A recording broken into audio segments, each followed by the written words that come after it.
Good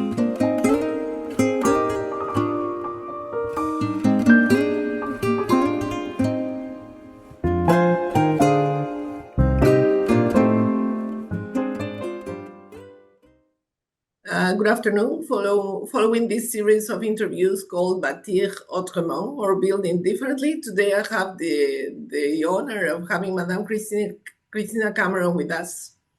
Just to give a brief presentation of Madame Christina Cameron, she is an emeritus professor at Université Montréal à l'École d'Architecture, and she held the Canada Research Chair in Built Heritage from 2005 to 2019. Prior to joining Université Montréal, Professor Cameron had a career of more than 30 years in the heritage field at Parks Canada. And from 2014 to 2018, Professor Cameron chaired the Canadian Commission for UNESCO. Thank you, Madame Cameron, for having accepted to be here today to talk about your views on heritage conservation. You're very welcome. Thank you for inviting me. Thank you. My questions will be based on your book, Evolving Heritage Conservation Practice in the 21st Century, and especially on the first and last chapters written by yourself. The first one, which holds the same name as the book, and the conclusion that is entitled Looking Forward. Built heritage used to be mostly about monuments and historic buildings. Today, it includes landscapes, traditions, and even community memories. How would you explain this change to the general public, Madame Cameron? Well, curiously, my answer would be both an international one and a local one. From an international perspective, I think you cannot underestimate how popular the World Heritage Convention has become.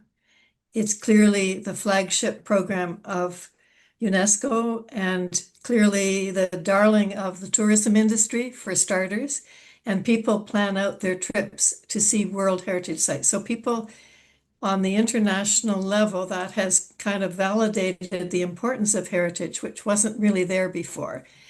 But on the other hand, the local part of that answer is that community groups have been rising up, if you want, and taking ownership of their places and to try and protect their places, particularly in a landscape that keeps changing.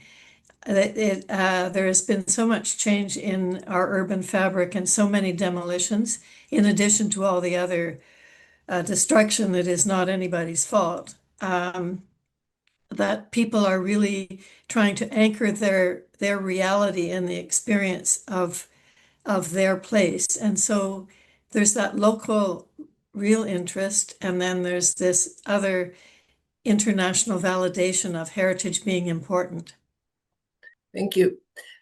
Talking about that, communities and indigenous peoples are increasingly part of the conversation. Why is it important for their voices to be heard in heritage decisions, according to you? Oh, I think it's very important, and it's been a long struggle to have World Heritage pay attention to Indigenous values. A number of us in around 2000, 1999, 2000, tried to bring about that reform in UNESCO at the World Heritage Committee meeting, and we were slapped back. We were told, no, this is not important, go away. And it has taken really almost 20 years after that before the Indigenous peoples themselves organized and created their own international forum on World Heritage, and are really insisting on not only an inputs into decision-making, but in asserting their rights, because, as you know, the 2007 UN Declaration on the Rights of Indigenous Peoples gave really clear rights to Indigenous peoples about heritage. Now, why is that important?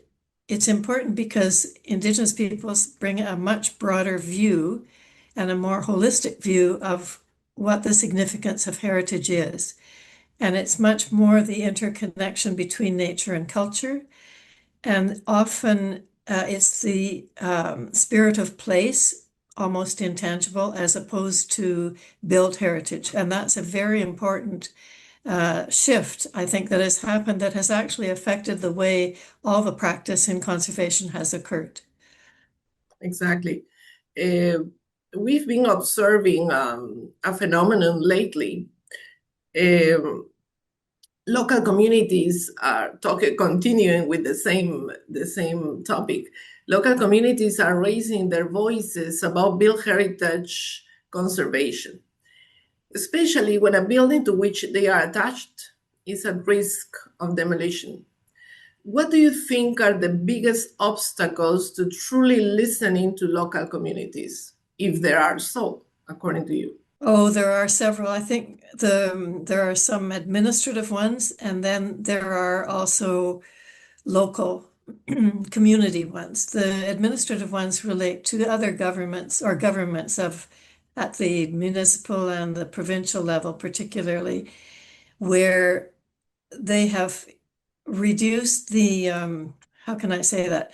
They've removed some of the constraints or review processes for heritage in the interests of other deemed more important concerns such as housing, such as development, and so on. So we're in a period of deregulation, as we know, south of the border as well, but we are in this country also deregulating some of the institutions that have been built up to support heritage.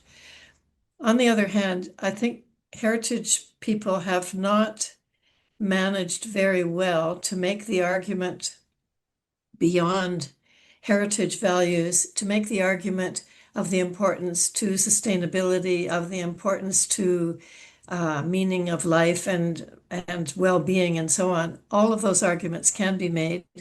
I think the heritage people for many years sat in a silo of their own discipline, if you want, and didn't reach out to the broader community. And so it's sort of seen as elitist and kind of always saying no. And I don't know if you remember the logo for my Canada Research Chair, but it was deliberately chosen with 5 lines that showed heritage building being deconstructed Mhm. and an arrow going upwards forward and a researcher in the middle. And that was the research part. But it was really meant to say that heritage is very positive and contributes to sustainability and to economic growth and doesn't have to be seen as either or. But I don't think that the heritage world has been very successful in making those arguments. Exactly, and that's what that was related to my following questions, in the sense that heritage is linked more and more to climate change, also, no, and also, as you just said, as sustainability. In fact, climate change is already affecting heritage sites, as you may know. How can protecting heritage help us build more resilient and sustainable communities, according to you? Well, I don't know if you were at my roundtable the year that we had studied interdisciplinarity and we had people from University of British Columbia who had analyzed the heat loss of buildings built in the 70s versus heat loss of buildings built in the 1920s, that sort of thing. So I Mhm. think there's not a clear argument that more contemporary buildings are built any better. And there is an argument that some of the buildings built earlier may indeed be more resistant to climate change. However, there is also the second argument, which is, of course, this thing about the landfills and taking perfectly good materials and dumping them into landfills. Some time ago, I don't know what the statistics are now, but I recall when we were working on the Historic Places Initiative that 2/3 of landfills were receiving just material from demolition, which is Exactly. absolutely not sustainable. It's absolutely not sustainable. So from that point of view, the there's an argument to keep the materials, but of course you have to upgrade because of the changes in the climate, particularly more violent storms, particularly more rain, more wet, more fungus, more rot. I mean, you can't, buildings weren't built with that understanding of where we are now with the climate. So there is a need to upgrade and to make buildings more resistant.